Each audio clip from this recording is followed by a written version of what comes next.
Senhora Ministra da Cultura, da Juventude e do Desporto, é para nós um grande gosto recebê-la nesta casa e fazemos-lo sempre com uma extraordinária consciência de que falar de cultura, falar da realidade literária é fundamental. Uma saudação, Senhora Presidente da Associação Portuguesa de Escritores.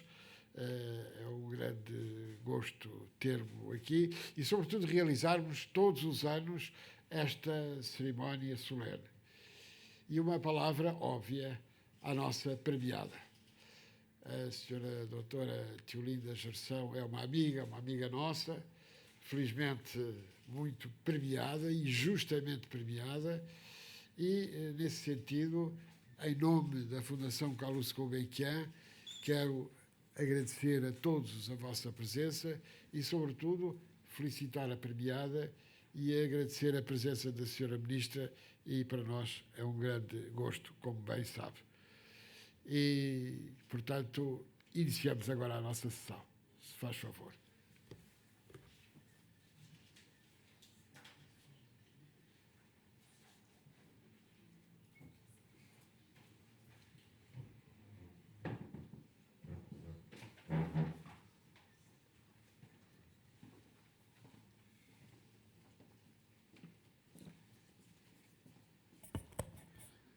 Senhora Ministra da Cultura, peço licença para dar início à sessão. Com a licença da Senhora Ministra da Cultura, vamos então dar início a esta sessão. Eu queria,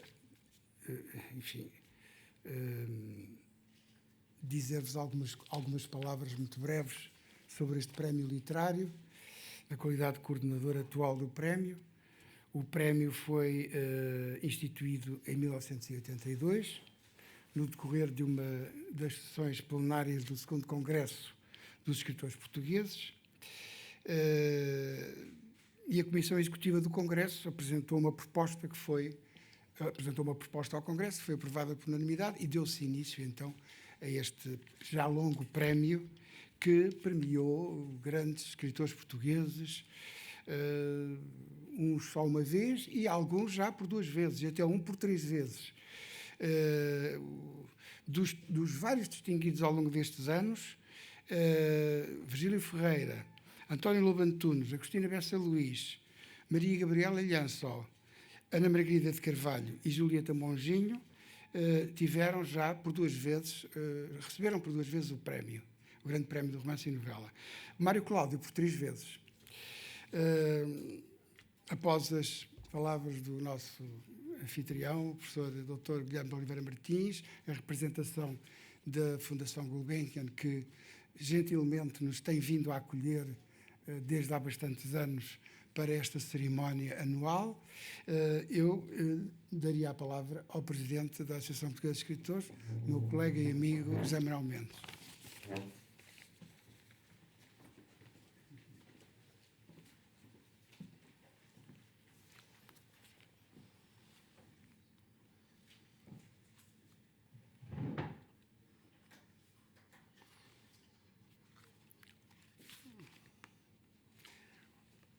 Senhora Ministra da Cultura, Juventude e Desporto,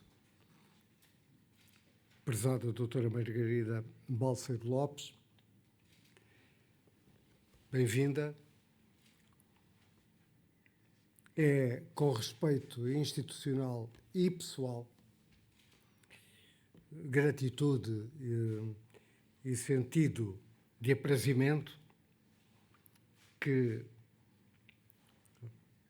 havemos a presidir hoje a esta sessão e lhes damos os nossos cumprimentos que se exprimem também através da rede de cumplicidades institucionais que temos posto em movimento.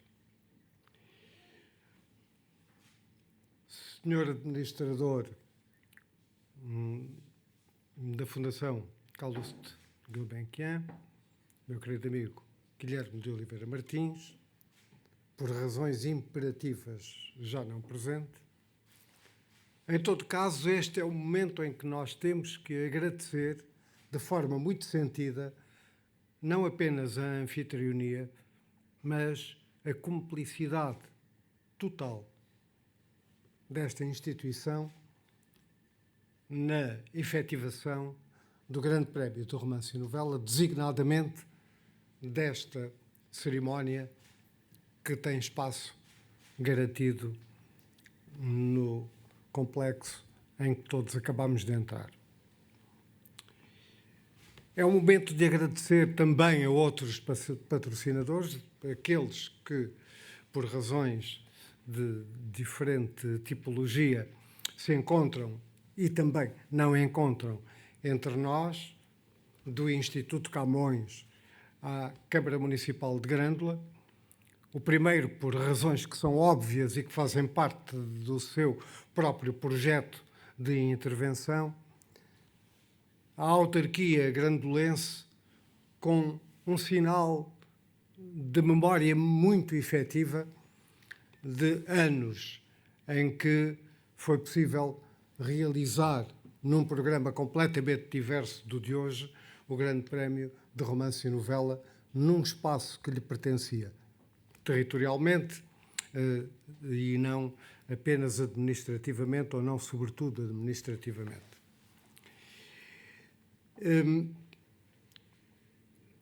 Uma pessoa que eu quero destacar é o meu amigo, Dr. Bruno Eiras, e nele a Direção-Geral do Livro. Eu digo assim o nome diminuído, poderei dizer DGLAB, ou como já ouvi pronunciado, GLAB, podem ser várias as formas, pelo trabalho empreendido, pelas circunstâncias que têm vindo a ser superadas em maré de incompreensão e de dificuldade, desde passados que permanecem e que vão sendo, felizmente, ultrapassados agora. Desde logo, para dar um exemplo com as bolsas de criação literária, importa sublinhar a relevância indiscutível e, a muitos níveis, marcante da abertura das bolsas no ano em curso, alargadas, com novas funcionalidades e com regras que são geridas de forma, no essencial, primorosa, que apraz sublinhar. A mim cabe-me sempre um discurso mais extenso e, por isso mesmo, algo palavroso. Não está no meu modo nem o estilo mesureiro, nem o que se exprime através de uma circunstancialidade pura e simples, mas, apesar disso, eu referenciaria com o maior empenho a presença da representação da editora, da Teolinda Gerção, a presença dos senhores assessores de gabinete da senhora Ministra Margarida Balseiro Lopes e gostaria de sublinhar o papel do júri deste prémio. Um júri plural, diverso na sua composição, competente, extremamente trabalhador e consciente da função, liderado de forma admirável pelo meu colega de direção e querido amigo José Manuel Vasconcelos. Deixei propositadamente, não sei se mal educadamente, a Teolinda para o fim. Querida Teolinda, nunca és alguém que esteja no fim, seja do que for. Por isso mesmo, num lugar que é tão próprio, tão singular, cabe-me a alegria de dizê-lo sempre que me apeteça. E neste momento, como vocativo, à margem de qualquer gramática de quanto é possível estabelecer numa sessão oficial. Agradeço a presença de todos. Agradeço a presença daqueles que não puderam vir. A circunstância da estação e as doenças retiraram de alguns destes espaços pessoas que bem desejariam aqui estar. Em todo caso, não me ouvirão dizer, à maneira do Steinbeck, "This is the autumn of my discontent." Bom, e já que estamos a falar de Sigmund Freud e de Martha Freud, muito menos em alemão, Ich hasse den Herbst. Até porque não é verdade. Eu gosto do outono, mesmo quando a chuva me desencanta e me tortura.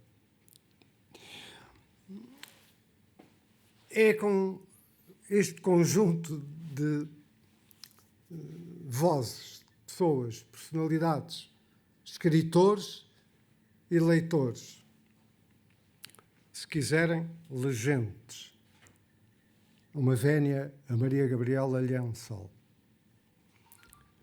legentis, não é hora de latim, que nós prosseguimos a realização de todos os prémios que nos têm sido entregues para organizar e levar a cabo. Numa instituição que ultrapassou os 50 anos e que vive já os seus novos 50 anos. Ter começado lá longe e ter começado com José Cardoso Pires, a balada da Praia dos Cães, num concurso em que se encontravam José Saramago e Fernando Namora, entre outros, e sublinhar o quanto, até hoje, os livros distinguidos se encontram, sem dúvida, entre os mais destacados da literatura portuguesa, vale a pena. Basta vê-los. Poderá haver um ou outro equívoco, há sempre, mas do essencial, as escolhas foram feitas assim, exatamente pela força da exigência colocada na ação dos júris e naquele que é o princípio da transparência com que atuam. Esta edição é apenas aquela que antecede todas as que virão e que já vamos preparando. Deixem-me sublinhar a presença entre nós, na sala, de 3 personalidades nucleares da vida cultural portuguesa: Liberto Cruz, António Borges Coelho, Álvaro Laborinho Lúcio, que eu abraço comovida e jubilosamente. Este é um oxímoro afetivo que todos me perdoarão, na certeza de que múltiplas vezes nos encontraremos nesse espaço sem fim que é o percurso da memória e nos livros que nos deixaram. E com eles outros. A seu lado colocaremos cada um de nós aqueles que bem entendermos. Eu não quero ser demasiado fastidioso, nem quero ser demasiado longo.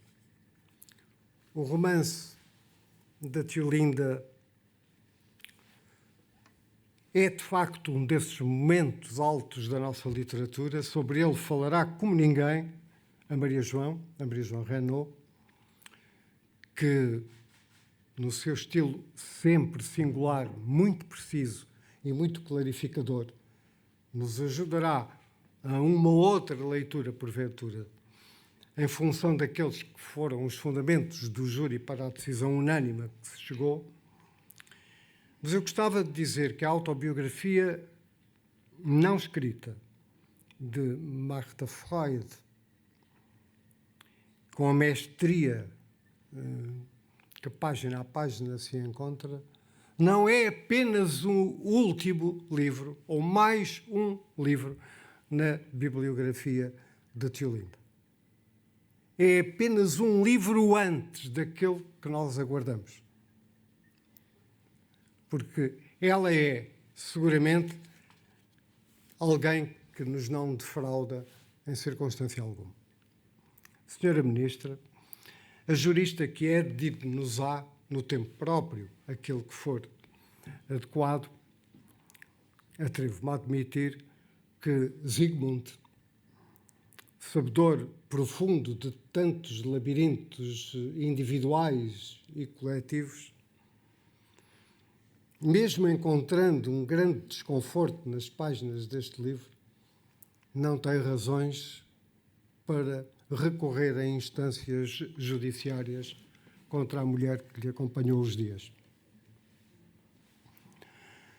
Isto dito, cabe-nos, sem dúvida, dizer que não contestaremos os seus atos aqui documentadamente trazidos, mas, ainda por cima, com o sol que acabou por impor-se neste dia outonal, indulgentes, agradecidos por 1000 outras artes que lhe cabiam, nós diremos a Sigmund Freud que prossiga. Onde está? No que deixou como herança e se transformou em práticas que são hoje inteiramente diversas e, por isso mesmo, muito, muito merecedoras de saudação. Muito obrigado a todos.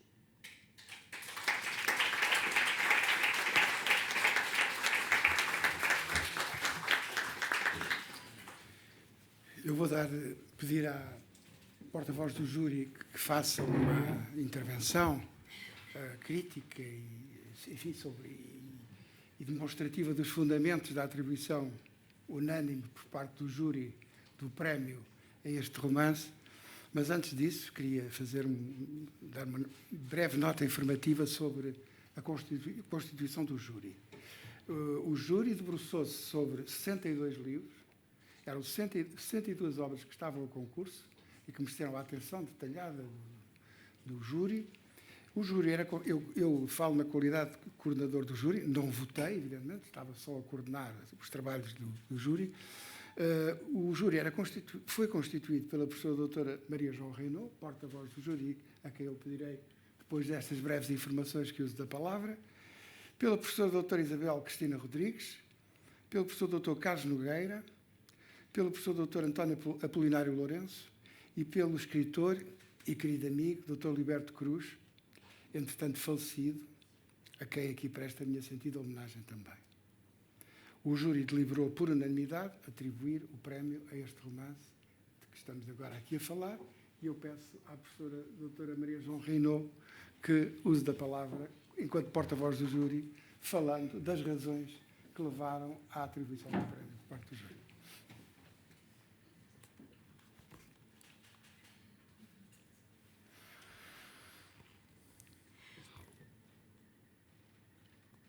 A autobiografia não escrita de Martha Freud é um romance polémico que dá plena existência à figura de Martha Bernays ao longo do processo de autognose que esta empreende, alicerçada numa leitura da correspondência trocada com Freud durante o período do seu noivado, entre 1882 e 1886.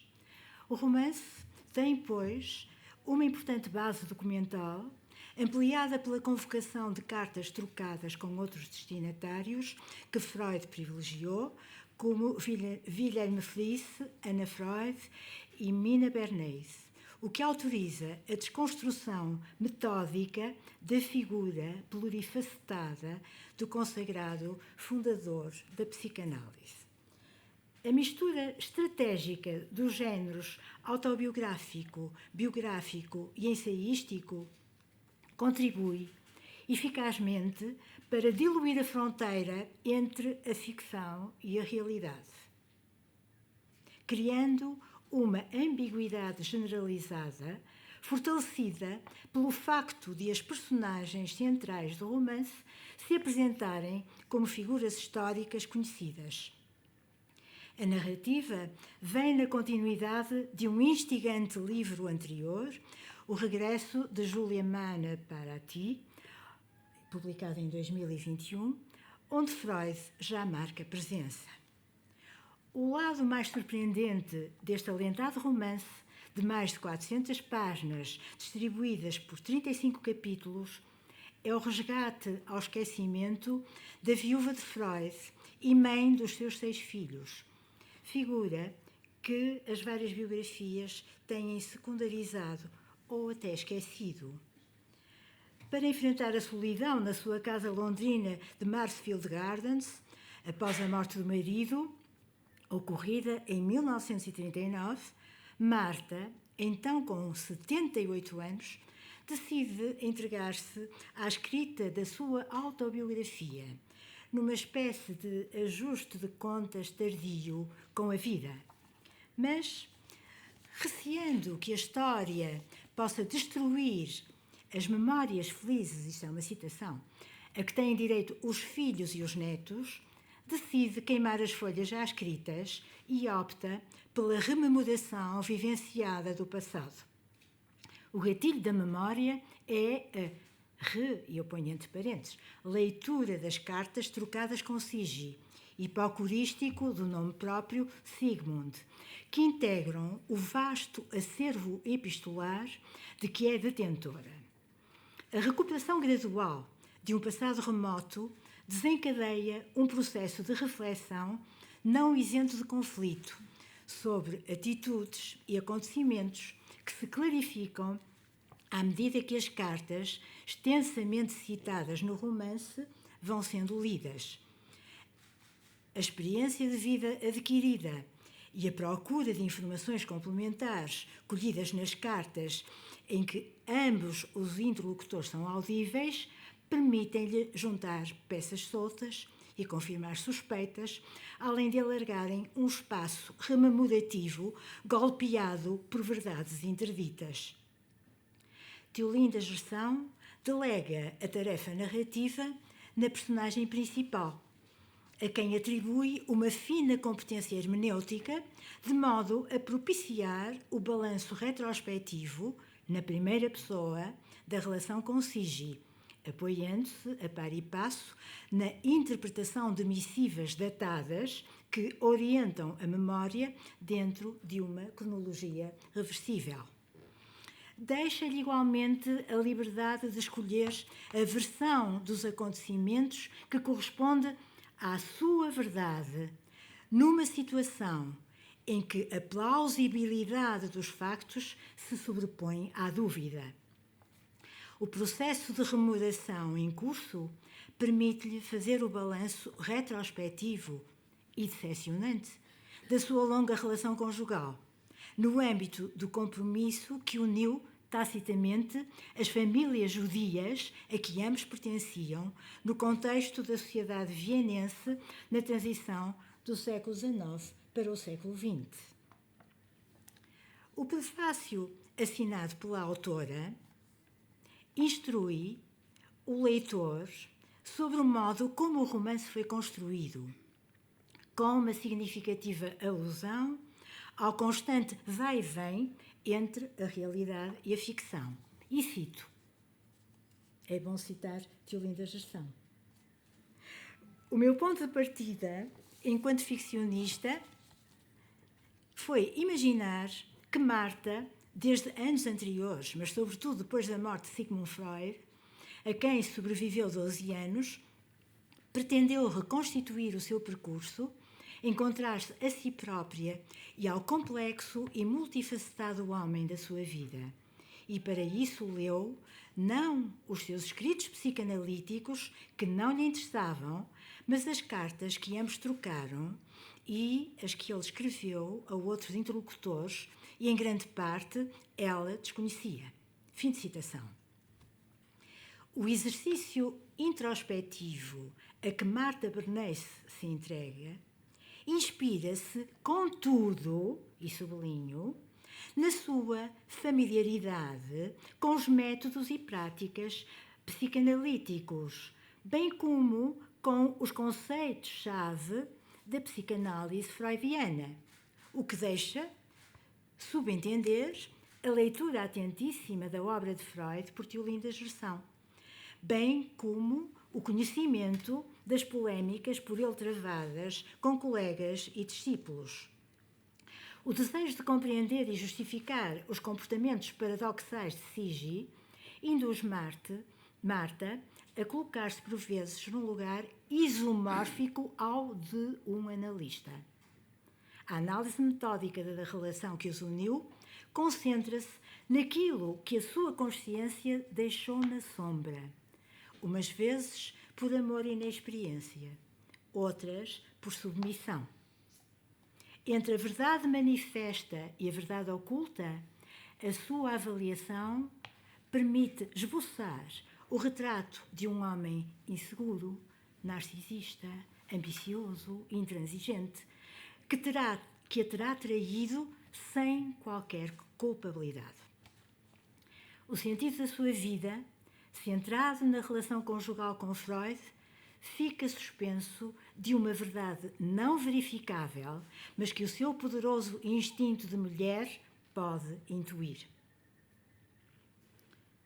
O romance impõe-se-nos como um work in progress, que se processa através do pacto que a autora, e agora sublinho a autora, estabelece com a linguagem no âmbito de uma atitude dialógica que faz prevalecer uma verdade plural e contraditória sobre qualquer tipo de verdade redutoramente coerente e totalitária.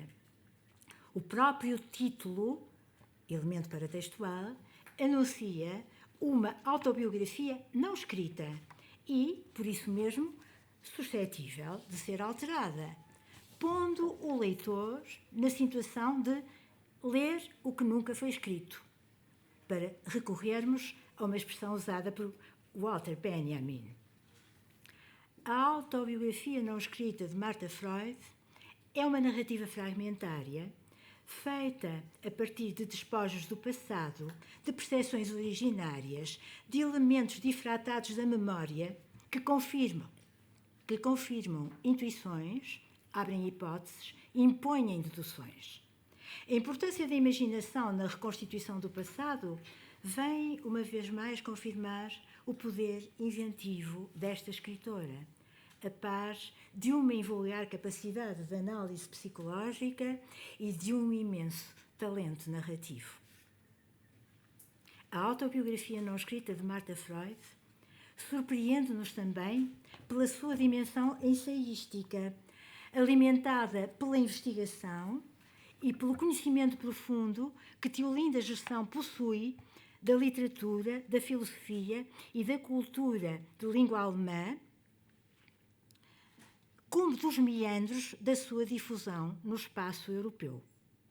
Neste livro, a sua escrita posiciona-se como uma aventura de pensamento que põe em causa clichês culturais considerados inquestionáveis, impondo-se como um ato de denúncia e liberdade. O livro encerra uma poderosa reflexão sobre a relação conjugal no contexto de uma ordem social assente sobre a violência do poder económico, religioso e político. O romance, além de enaltecer a importância cultural da memória, é um magnífico retrato psicológico de Martha Freud, uma mulher que acaba por impugnar o poder patriarcal que a silenciou e oprimiu durante várias décadas. Um poder discriminatório que perdura e prevalece na sociedade atual. Parabéns, Teolinda.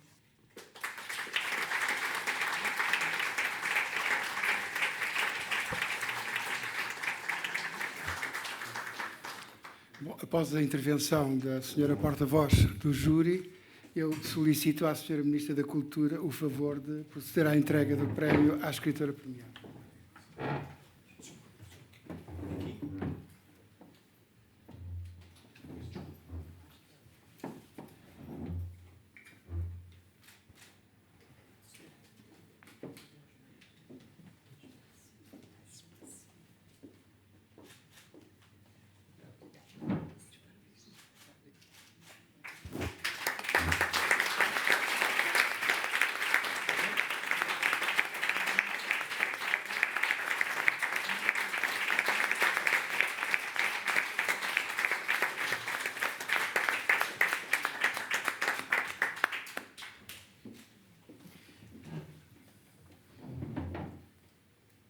agora peço à escritora premiada, Teolia da Gestão, que nos diga algumas palavras pelas quais esperamos com bastante ansiedade.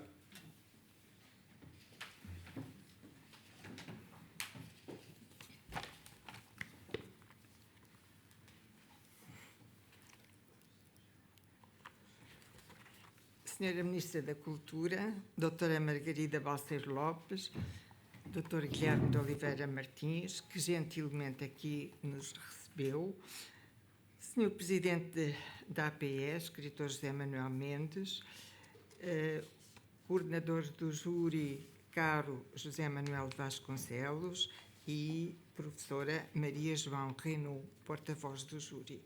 Queridos familiares e amigos, é com a maior honra e alegria que hoje aqui me encontro convosco para receber pela segunda vez este prémio que tinhas recebido com a Casa da Cabeça de Cavalo em 95, já há muitos anos. Na verdade, a autobiografia não escrita de Marta Freud foi fruto de vários anos de investigação e pesquisa, da leitura de milhares de cartas e outros artigos mais. Dou conta de que entre os temas de que me ocupei, um dos principais tem sido devolver a voz às mulheres, porque durante milénios foram silenciadas, o que, infelizmente, acontece até hoje, embora graças ao nosso esforço coletivo, em muito menor grau. Tanto no Silêncio de 81, como neste livro de 2024, as mulheres rompem o silêncio e fazem-se ouvir. A personagem feminina do meu romance de estreia ainda não sabe a extensão e o peso do que anuncia, quando diz: há um mundo que se quebra quando eu falo. O mesmo acontece no romance hoje premiado. Há um antes e um depois de ler as cartas trocadas entre Marta e Sigmund.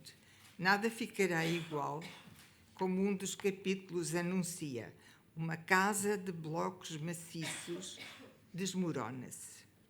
A imagem simbólica aplica-se não apenas à casa onde a vida de ambos decorreu, mas também ao edifício que Freud construiu na persona, entre aspas, e na obra a que dedicou a vida inteira. No entanto, este livro não destrói, obviamente, coisa nenhuma. Se Sigmund se revela tal como é em cartas íntimas, é dele a inteira responsabilidade pelo que nelas escreveu. E também Marta é inteiramente responsável pelas cartas que enviou a Sigmund.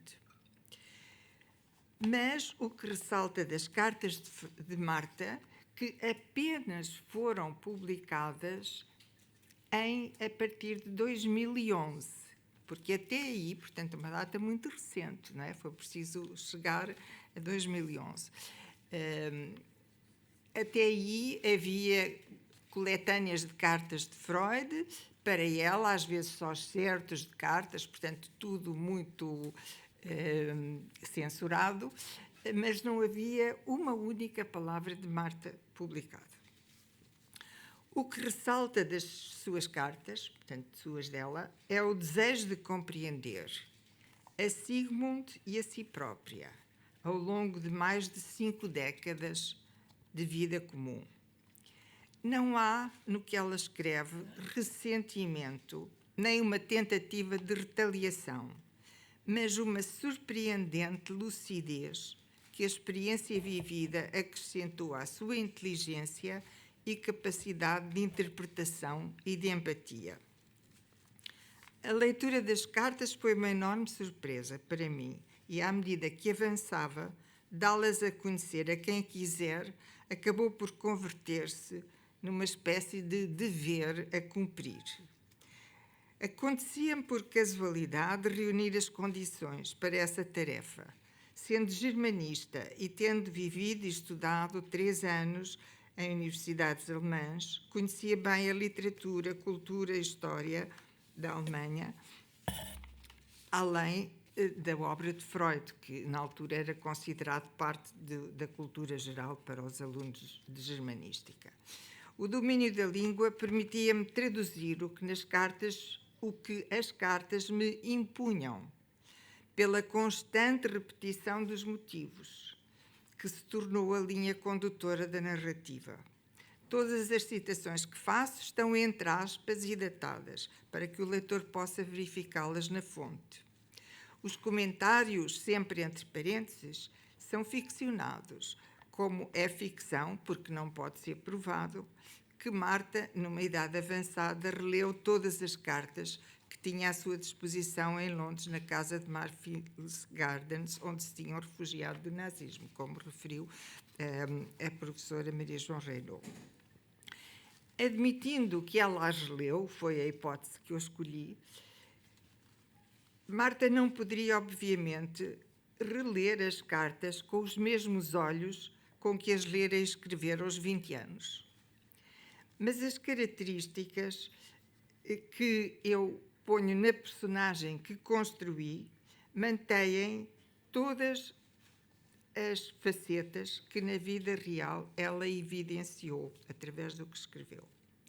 Se essa Marta não pode ser provada, entre aspas, pelo menos é rigorosamente baseada em dados objetivos e em todos os casos se mantém plausível. É a liberdade da ficção.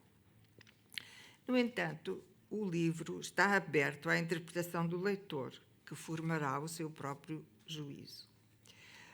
E, como referiu também a professora Maria João Reinaud, já no romance anterior, por motivos semelhantes, eu me tinha debruçado sobre outra personagem histórica, real, portanto, que igualmente investiguei, Julia Mann, a mãe brasileira dos escritores Thomas e Heinrich Mann.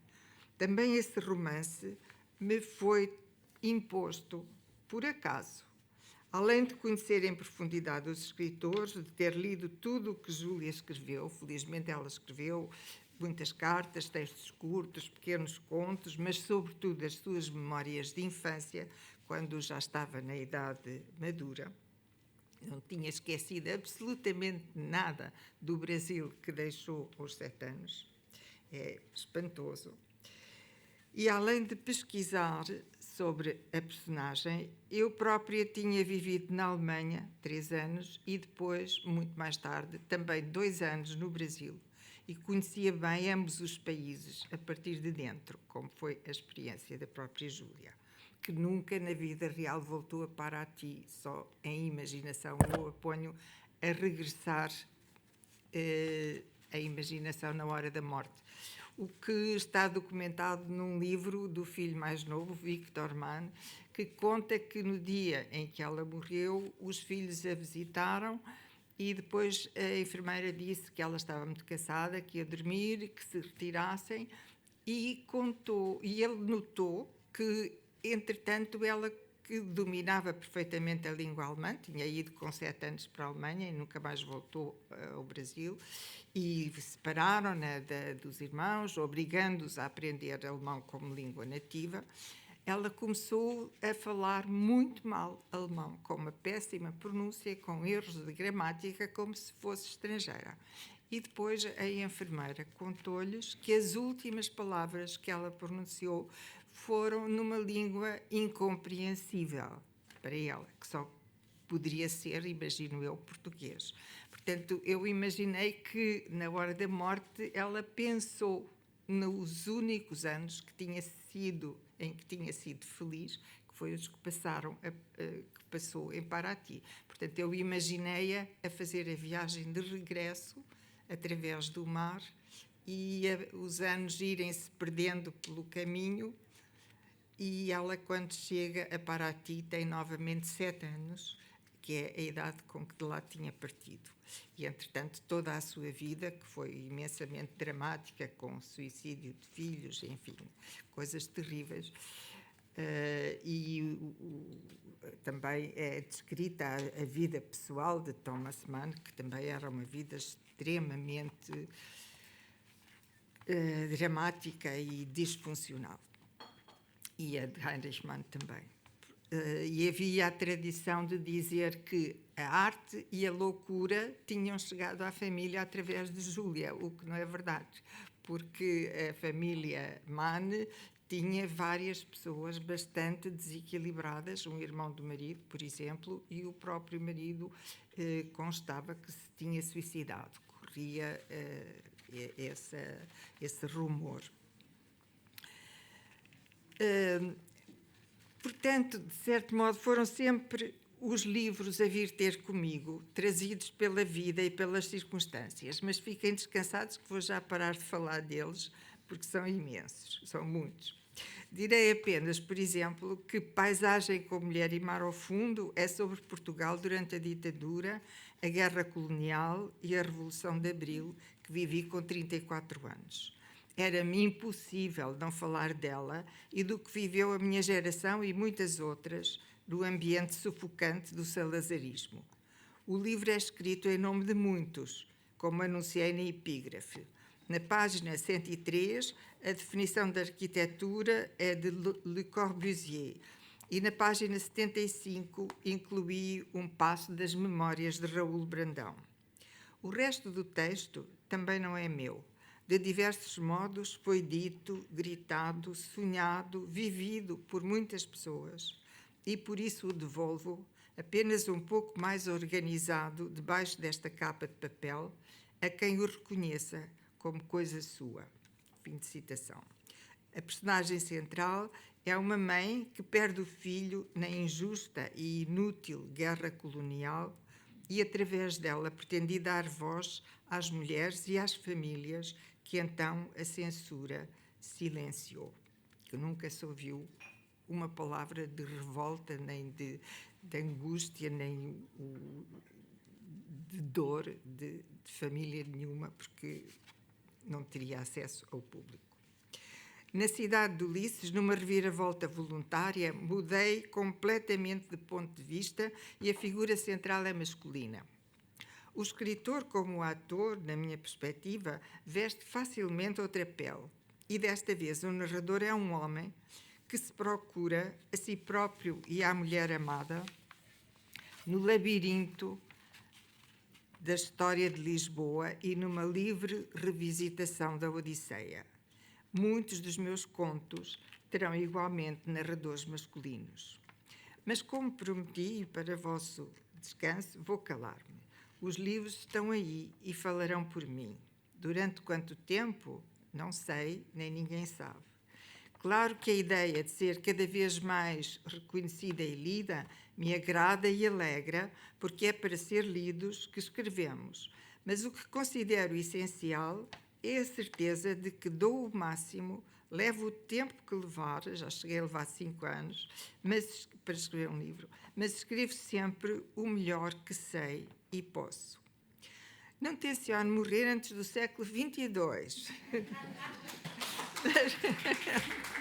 Mas, por vezes, coisas dessas acontecem. E, entretanto, enquanto aqui estiver, estou segura de cumprir o que desde sempre nasci para fazer e a minha consciência está tranquila. Muito obrigada. Muito obrigada.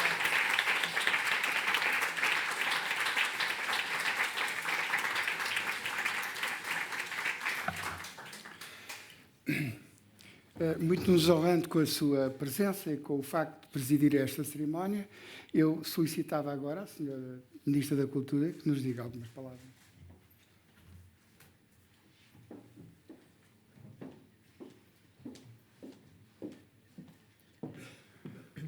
Senhor Coordenador do Grande Prémio Romance e Novela, Senhora Presidente da Associação Portuguesa de Escritores, Senhora Porta-Voz do Júri, todos os que compuseram o júri, Senhora Professora e Premiada Teolinda Gestão, minhas senhoras e meus senhores.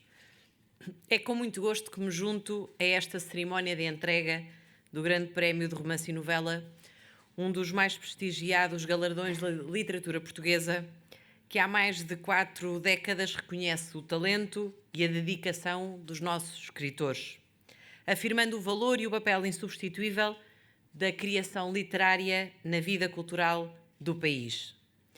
Mais do que uma distinção, este prémio é uma expressão da vitalidade da literatura portuguesa e da importância de criar tempo e espaço para celebrar quem escreve. Numa época dominada pela pressa e pela volatilidade das ideias, celebrar a literatura é um gesto de resistência e de esperança. É valorizar a liberdade e o espírito crítico, a memória e a imaginação.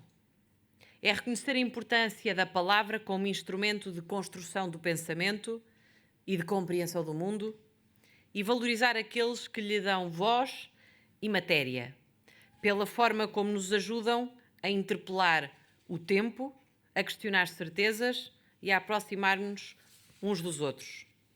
É nesse gesto de reconhecimento que este grande prémio se tornou um dos pilares da nossa vida literária.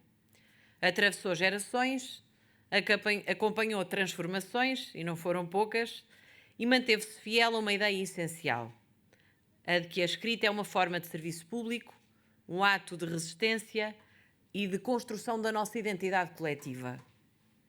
Cada edição deste prémio recorda-nos que a literatura portuguesa é um território comum, que ao longo tempo tem sabido renovar-se, encontrando sempre novas formas de pensar, de sentir e, novamente, de compreender o mundo. Essa vitalidade nasce da diversidade das vozes que a compõem, de autores que, partindo de realidades distintas, partilham uma mesma inquietação, a de compreender o ser humano e o seu lugar no tempo. Trata-se de uma construção em permanente movimento, feita de continuidade e de ruptura, de herança e descoberta. Em cada geração há quem regresse às raízes para nelas encontrar novas perguntas. E há quem procure novas linguagens para dar forma ao que ainda não foi dito. É nessa tensão criadora que a literatura portuguesa se mantém viva e necessária, capaz de dialogar com o passado, de interpelar o presente e de imaginar e criar o futuro. E é precisamente dessa vitalidade que nasce a obra de Teolinda Gerção, uma das vozes mais consistentes e reconhecidas da literatura portuguesa contemporânea, que ao longo destes anos construiu uma escrita que alia rigor e sensibilidade, inteligência e emoção. Autora de muitos livros, mas este não é o último, muitos, até do século que ainda se aproxima, ainda tem muito tempo para produzir, traduzidos em dezenas de países, tem levado a língua portuguesa a novos leitores e novas geografias, afirmando-a como uma língua de criação literária viva, plural e sempre universal. O seu percurso espelha aquilo que de mais duradouro a literatura tem: a capacidade de reinventar a linguagem, de dar forma ao indizível. Numa combinação de lucidez e de delicadeza, a sua voz tornou-se uma referência incontornável. E hoje o Grande Prémio justamente a reconhece. Ao distinguirmos Teolinda Gerção, celebramos também o poder da literatura para ultrapassar fronteiras e o papel dos autores na projeção da cultura portuguesa no mundo. Porque cada livro traduzido é uma ponte que se abre a outros países e a outros e novos leitores. E cada autor que escreve em português acrescenta à nossa língua uma nova respiração, uma nova forma de ver o mundo. Tudo isto nos recorda que a literatura é, antes de mais, um gesto partilhado, que nasce na solidão de quem o escreve, o livro, mas cumpre-se no encontro com quem o lê. O autor abre, neste caso a autora abre caminhos, o leitor prolonga-os, em alguns casos atravessa-os. E é nesse espaço de diálogo, silencioso e duradouro, que o livro ganha vida. É nessa relação que a literatura cumpre plenamente o seu propósito, nesse encontro entre escritores e leitores, nessa relação que alimenta o pensamento e amplia o imaginário coletivo. Por isso é fundamental criar as condições para que esse diálogo se renove continuamente, fomentando hábitos culturais desde cedo, o mais precocemente possível, cultivando o gosto pela leitura e garantindo que o livro mantém um lugar central na formação de crianças e jovens. Porque criar leitores é criar futuro. É dar às novas gerações não apenas os instrumentos para compreenderem o mundo, mas também a curiosidade e a sensibilidade para o questionar. Ler é aprender a ver para lá do imediato. É desenvolver o olhar crítico e a empatia que permitem construir uma sociedade mais consciente. Mas para que isso aconteça, para que existam leitores e para que esses leitores encontrem vozes, linguagens e visões do mundo próximas ou longe das suas experiências, é preciso que continuem a existir escritores. Escritores com tempo, espaço e liberdade para criar, capazes de transformar a realidade em palavra, em palavras, e de nos devolver, através da literatura, uma nova compreensão daquilo que nos rodeia. Porque criar exige tempo, exige estabilidade. Exige um ambiente que reconheça o valor do trabalho artístico e a importância de quem, através das palavras, nos ajuda a compreender o tempo em que vivemos. Sabemos bem que a criação literária não se sustenta apenas no talento individual, mas também nas condições que a tornam possível. Nesse sentido, o Governo tem procurado criar novos espaços e instrumentos que deem aos autores precisamente essa possibilidade. Ainda há pouco aqui foi dito pelo Sr. Presidente. As alterações que fizemos às bolsas de criação literária, recentemente abertas, representam um passo decisivo nesse caminho. Simplificam processos, alargam o acesso a novos autores e dão mais liberdade aos criadores para conciliarem a escrita com outras atividades. Pela primeira vez inclui também o ensaio, a banda desenhada, a literatura infanto-juvenil, reconhecendo a diversidade de vozes e de formas que hoje enriquecem, e ainda bem, a nossa literatura. No total são 42 bolsas anuais, no investimento de 630 mil euros, que permitem aos autores dedicar-se à escrita com estabilidade e liberdade. Mais do que um apoio financeiro, estas bolsas traduzem um gesto de confiança na literatura e no valor insubstituível dos nossos autores. O reconhecimento que a criação precisa de continuidade e que o Estado tem o dever de assegurar as condições para que a literatura portuguesa possa crescer, diversificar-se e ir ainda mais longe. A criação literária é, no fundo, uma construção coletiva e o seu futuro depende deste diálogo entre quem cria, quem lê e quem promove o acesso à cultura.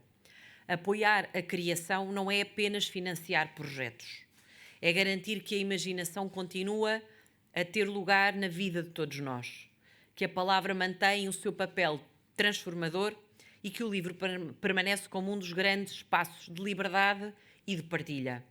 Porque a cultura é isso mesmo, um espaço de liberdade e de encontro. E por isso, é de facto mesmo essa a razão que nos leva a querer defendê-la como um bem essencial e um direito de todos, sem exceção. Quero por isso agradecer à Associação Portuguesa de Escritores, à direção, à DG Lab, Direção-Geral, enfim, tem livros, tem arquivos e ainda tem bibliotecas, mas a DG Lab, é assim que eu digo sempre. À Fundação Calouste Gulbenkian, que continua a acolher este e muitos outros eventos e é também uma das grandes casas da cultura em Portugal, e ao Instituto Camões, por manterem vivo este prémio e por continuarem a afirmar com rigor e dedicação o valor da literatura portuguesa e dos nossos autores. Graças a esse compromisso, a criação literária nacional tem encontrado novos caminhos, novas vozes e novas oportunidades de se projetar no futuro.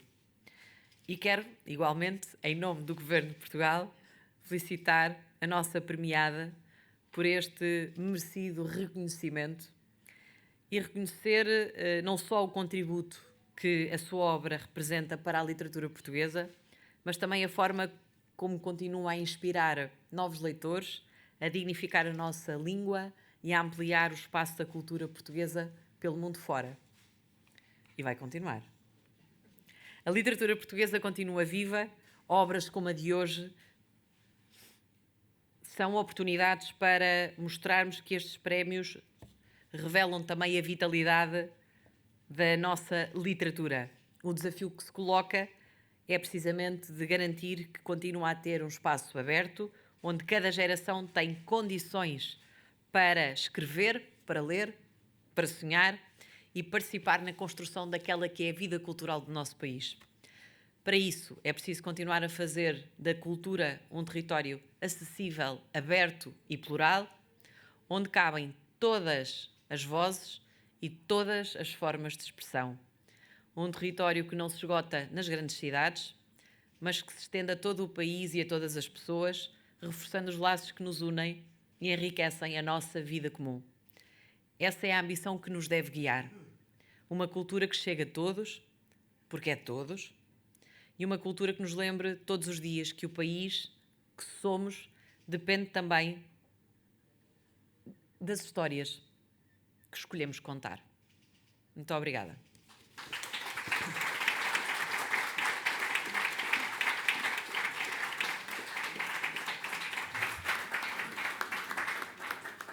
Bom, chegamos ao fim. Eu, com a devida autorização da Sra. Ministra, dou por encerrada a sessão. Agradeço a presença de todos e desejo uma boa noite em nome da direção da Associação Portuguesa de Escritores. Muito obrigado.